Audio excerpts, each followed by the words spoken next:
Exo 45, soit E un espace vectoriel normé, en note, t'attaques la norme sur E, donner la caractérisation séquentielle de A bar. Bon, bah, celle-là, on va finir par la connaître, hein. A appartient à A bar, si et seulement si il existe une suite qu'on va noter AN, telle que tous les éléments appartiennent à A, et la limite des AN, c'est A. Donc, quel que soit un élément de A appartient à A bar, ça veut dire qu'il existe une suite AN d'éléments de A qui convergent vers A. Voilà, d'éléments de grand A qui convergent vers petit a. Voilà ce que ça veut dire. Alors, prouver que si A est convexe, alors A bar est convexe. Bon alors, A convexe, déjà, ça veut dire quoi? Ben, ça veut dire que si je prends A et B sont dans A, eh ben, quel que soit T appartenant à 0, 1,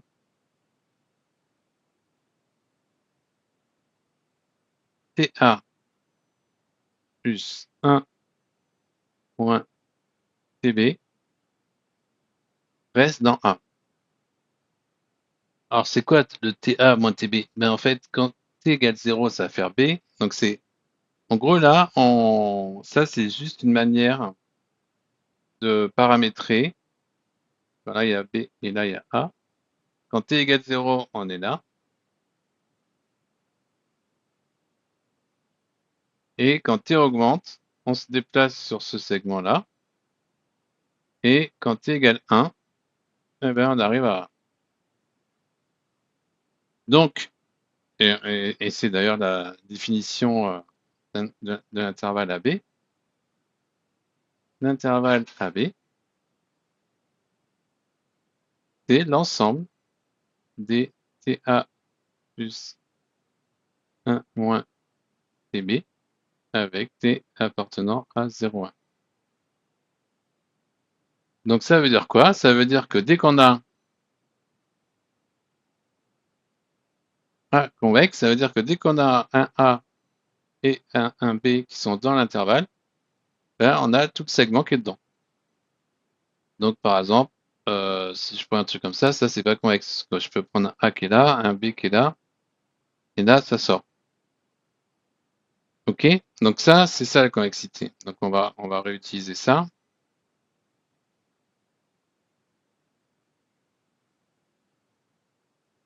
Je vois bien ma souris là. On va réutiliser donc cette définition et en fait qu'est-ce qu'on a? Alors je vais l'écrire là, tiens, mon petit B. Faut montrer. Alors on suppose que A est convexe, faut montrer que A bar est convexe. Bon. Donc je vais prendre deux éléments, A et B, qui appartiennent à A bar. Donc je sais qu'il existe deux suites, AN et BN, telles que AN appartient à A, BN appartient à A, AN tend vers A, BN tend vers B. Ça, c'est avec la question 1, 1A. Et ensuite, je sais que si je prends quel que soit T appartenant à 0, 1, comme A est convexe, ben mon T AN plus 1 moins T BN, ça appartient à A. Bon, ben, je vais passer à la limite. Ça tend vers TA plus 1 moins TB.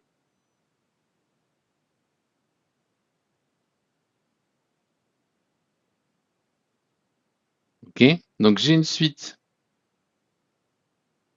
là, donc il existe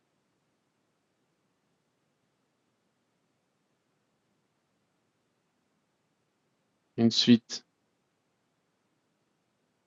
d'éléments de A,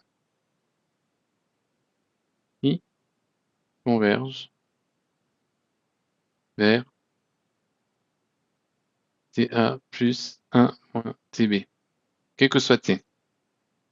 Alors, je vais supprimer un peu ici.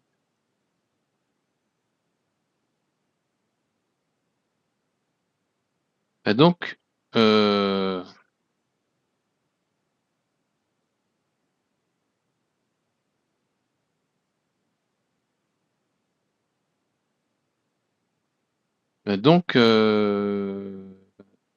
donc,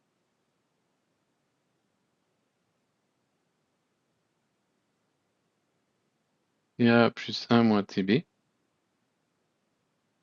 appartient à barre. Donc on a A et B qui sont dans la barre, et quel que soit T appartenant à 0,1, ça appartient à barre, donc, conclusion, A barre est convexe. Et on va repasser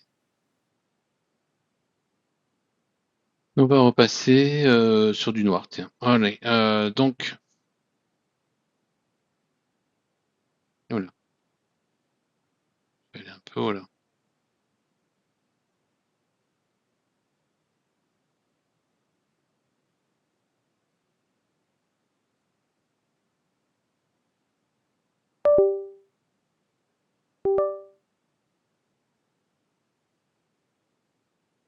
Ok, donc on en est où là? Je suis revenu sur du noir. Ça c'est fait, ça c'est fait. Maintenant on passe à la question 2. Et quel que soit x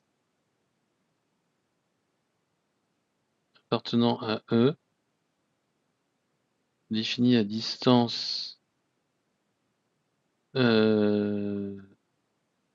x c'est nymphe, pardon.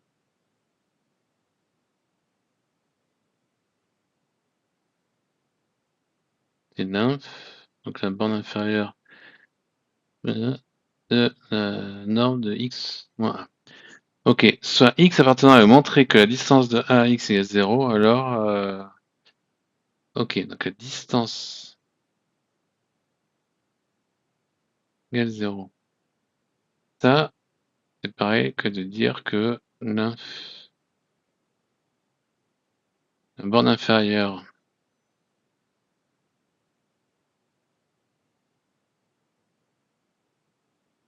égale à 0.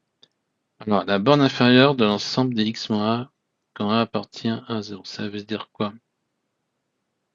Donc on va pouvoir utiliser, ça veut dire que quel que soit epsilon strictement positif, il existe un A appartenant à grand A, c'est que la norme de x moins A plus petit qu'epsilon. Ça, c'est la borne inférieure.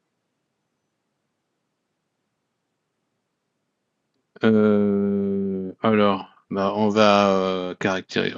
Comment on peut faire ça pour tout epsilon? On va pas s'embêter, hein. On peut faire ça, quel que soit epsilon. Bah, on va prendre un sur n. Et du coup, le A, là, va dépendre de n. Donc, on va avoir un AN tel que x moins AN plus petit que 1 sur n. Et les AN, ils sont tous dans A. Ok, bah là, du coup, on a défini une suite AN avec tous les éléments sont dans A. Et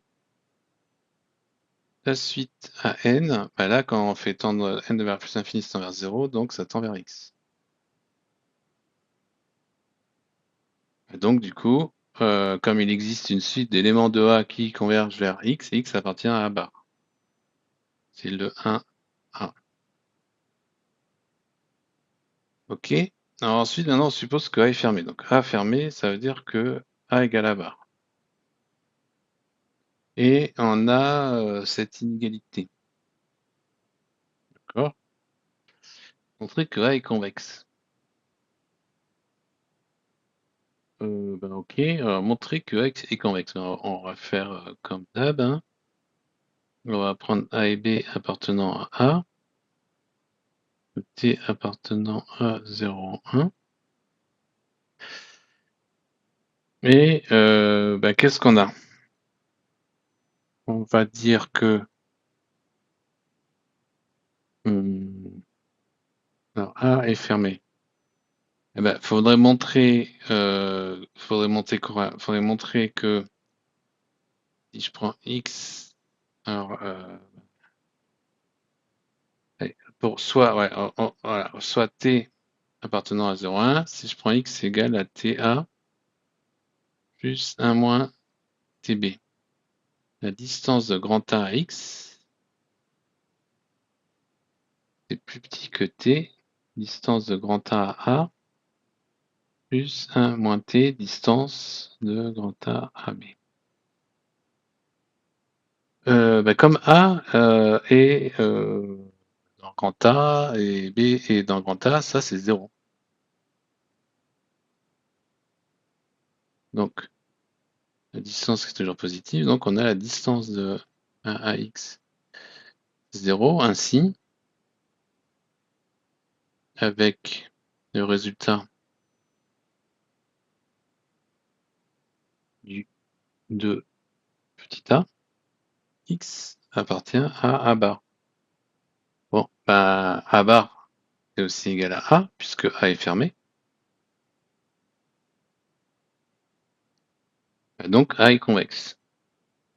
On a montré que pour A et B dans A, eh ben, tous les éléments qui sont dans le segment AB sont dans la partie A, donc A est convexe.